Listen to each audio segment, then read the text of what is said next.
Dante. Well, a week ago, the Little Creek area flooded twice. Now, the community is trying to rebuild, but they're hitting some major bumps in the road. Shayla Klein was there all afternoon, and she joins us with more. Shayla? Homes are still devastated in Little Creek, but it's not just the current damage residents are worried about. It's the falling hillsides and the damage that could be coming next.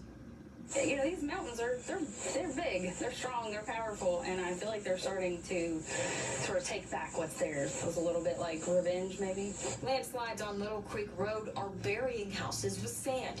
If someone sticks their hand in the sand, they're bound to find a handful of coal. There has been an unusual amount of coal, particularly after the first flood on Saturday night.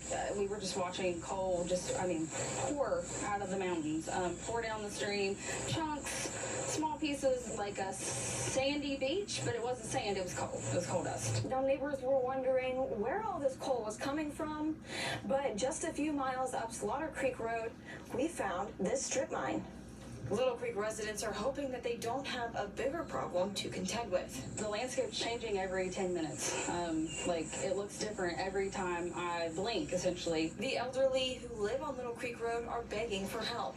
The Southern Baptist Convention answered their call. The only thing that's different with this flood compared to the other ones is all the river rock and everything that ended up coming down in these people's backyard. Many houses on the street must be gutted, walls knocked out 2 to 4 feet up. We do what we do in disaster relief for one purpose and one purpose only.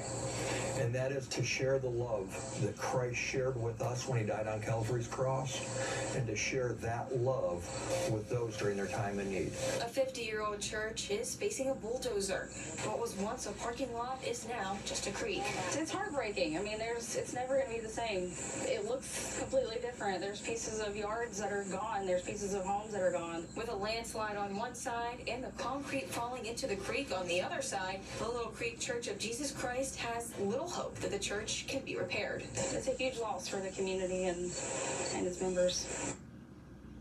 Kanawha County will be picking up flood debris tomorrow. Live in studio, Shayla Klein, Eyewitness News.